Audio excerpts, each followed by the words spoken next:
السلام عليكم واهلا بيكم في فيديو جديد من فيلم ترند. وفي الفيديو ده هراجع معاكم فيلم من اهم افلام السنة، خصوصا انه فيلم عربي اردني وهو فيلم ان شاء الله ولد. أنا بقول منبيع البيت بتسدد الكمبيالات وبعدين منوزع باقي الحصص.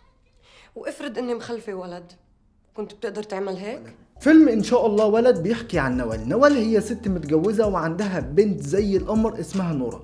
يشاء القدر ان جوزها يتوفى ويسيبها تواجه الحياة لوحدها حرفيا بدون مساعدات من اي حد في الدنيا، حتى جوزها ذات نفسه مات وعليه ديون لاخوه. فمطلوب من نوال انها تتحمل مسؤوليات كبيرة جدا، منهم تربية بنتها وتحمل ظروف شغلها لتوفير احتياجات الحياة وتسديد دين جوزها اخوه اللي بيحط حمل على نوال اكبر من الحمل اللي هي موجودة فيه اصلا. وغير مطالبته بالدين حقه من اخوه المتوفي، هو كمان بيطالبها بحقه من الميراث في البيت اللي هي عايشة فيه، لانها ما عندهاش ولد. الولد اللي لو كان موجود حتى لو هو جنين كان هيحمي امه من مطالبة اخو جوزها بملكية البيت وتشريدها في الشارع، على الرغم ان البيت اصلا هو بيتها، ولكن الشرع والقانون والقضاء بيقف ضدها وهي عاجزة عن تقديم اي شيء في الدنيا. لا حول ولا قوة الا بالله. وعلى الجانب الاخر بنشوف قصة اخرى من فئة طبقية اعلى، وهي قصة لورين اللي اتجوزت فقط علشان تمارس الجنس، ولما اكتشفت انها حامل بتاخد القرار انها تتخلص من الجنين اللي في بطنها. ومن هنا يبدأ يدخلك المخرج في اجواء من اضطهاد النساء وعجزهم قدام المجتمع في حماية انفسهم، اجواء ملحمية درامية فيها قوة وضعف وعجز واضطهاد، وبيدخلك في عالم نسوي بيوضح لك قد ايه النساء مستضعفين في المجتمع من كل الجهات. فهتخش في رحلة مع نوال ولورين على كل جانب شوية من القصتين، بما فيهم من تطورات ومعاناة وتبادل افكار وتطور العلاقات ببعضها اصلا،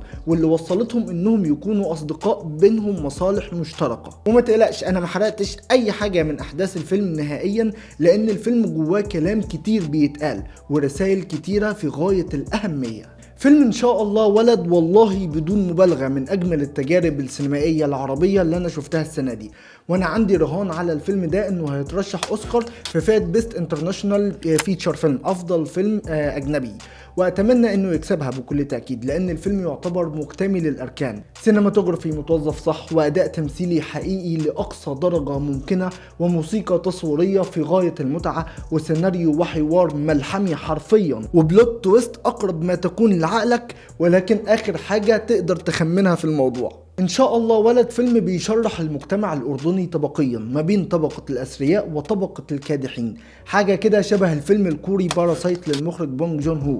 وبالمناسبة انا برشح الفيلم ده لاي حد بيعشق سينما ونفسه يتفرج على فيلم ملحمي، لكن الفرق هنا ان التشريح الطبقي داخل العالم العربي وبيركز اكتر على النسوية، لانها اكتر شيء مضطهد في المجتمع العربي، سواء كان مشاكل تعاني منها النساء من الطبقات الكادحة او مشاكل بتعاني منها النساء من طبقة الأثرياء.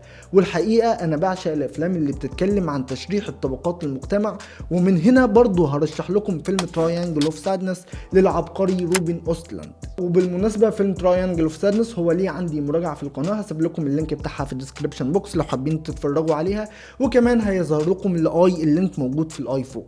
فانت ممكن تضرب لك الثلاث افلام دول، تراينجل اوف سادنس مع فيلم ان شاء الله ولد مع فيلم باراسايت، هتاخد تجربة سينمائية من امتع ما يكون. ده طبعا بكل تاكيد في حاله لو انت بتحب الفئه دي من الافلام. فيلم ان شاء الله ولد الحقيقه انا مش حابب اتكلم عن مشاكله، لان القصه والبلوت تويست والتمثيل والاخراج بالنسبه لي كفايه، وقدروا يغطوا على اي مشاكل تقنيه داخل الفيلم.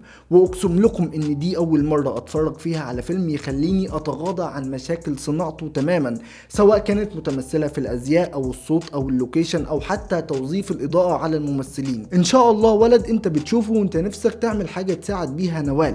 شفت الموضوع وصل لفين؟ اندماج بس. فيلم ان شاء الله ولد من بطولة منى حوا في دور نوال، وهيثم عماري في دور رفيق، ويمنى مروان في دور لورين، ومحمد الجزاوي في دور احمد، ومن اخراج الحبيب امجد رشيد. وزي ما قالت لورين في الفيلم كلنا في الخرا سوا. وبس كده، دي بكل تأكيد مش كل حاجة عندي عن فيلم ان شاء الله ولد، ولكن هنا بكون وصلت لنهاية فيديو النهاردة. فلو عجبكم الفيديو ده ما تنسوش تعملوا لايك وشير وسبسكرايب، وبكل تأكيد ايضا ما تنسوش تدعوا لاخواتنا في فلسطين، واشوفكم في فيديو جديد. سلام.